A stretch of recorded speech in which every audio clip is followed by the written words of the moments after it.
This story happened to me a year ago. I don't know how I came to my senses after that. I wasn't myself for a few weeks, and I was almost addicted to alcohol. Thank God it didn't end up in an insane asylum. It was the day of my 18th birthday. We celebrated it with friends at a club and left there at 11 p.m. Almost everyone from our company went down to the subway, and I took the bus with one friend. We had to get off at the terminal stop, so we chatted the whole way, tipsy, but not drunk. I distinctly remember that when the bus pulled up to the stop, my friend and I got off together. Suddenly he said, "Why don't I walk you home, or you'll run into someone else?" I decided that he didn't want to show his parents drunk and wanted to stay the night at my apartment. I liked that idea, especially since I had to walk through a deserted place, past the railroad tracks, where I could meet all kinds of people. I was looking around, so I didn't notice that Thomas, my friend's name, was walking at an unnaturally calm and steady pace.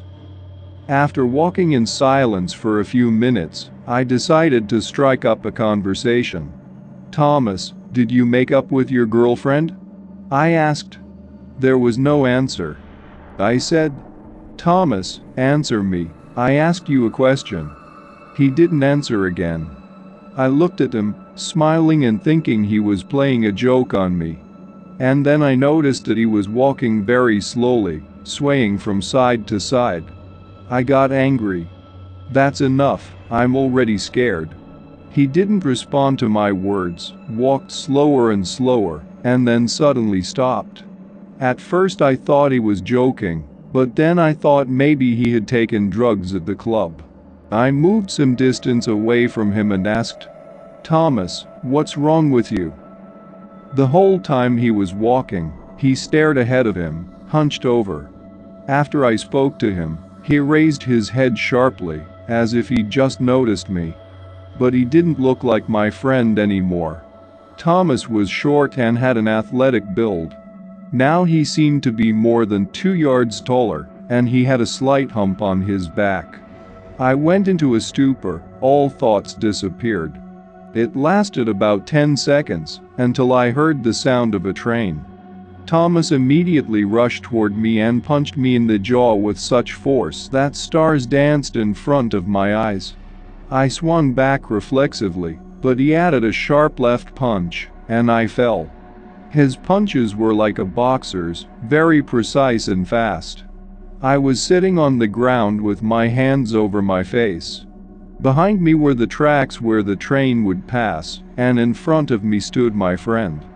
Suddenly he leaned over me, and I could see his face in the light of the approaching train. God, I thought I was losing my mind. It was not Thomas. The creature's eyes were narrow, not elongated like those of Asians, but very narrow, and the pupils in them were dilated across the eye socket. The nose was big and snubby, the lips thin and white, the face long, and, it seemed to me, emaciated.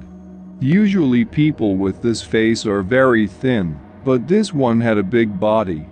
I didn't notice any hair. Maybe he had hair, but it was very short.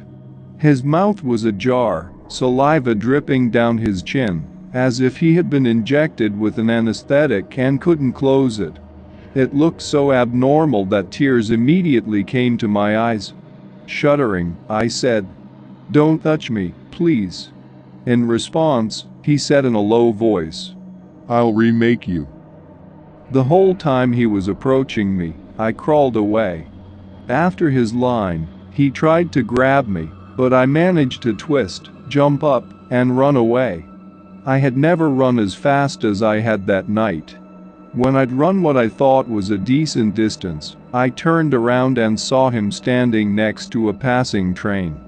The train was moving almost at the speed of an express. No one in their right mind would stand half a yard from the tracks.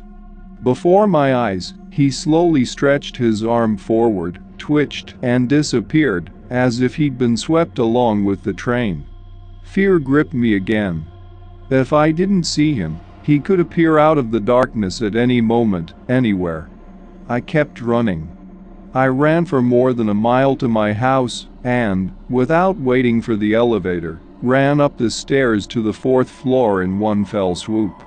Taking the keys out of my pocket, I quickly opened the front door and ran into the apartment. My older brother was home.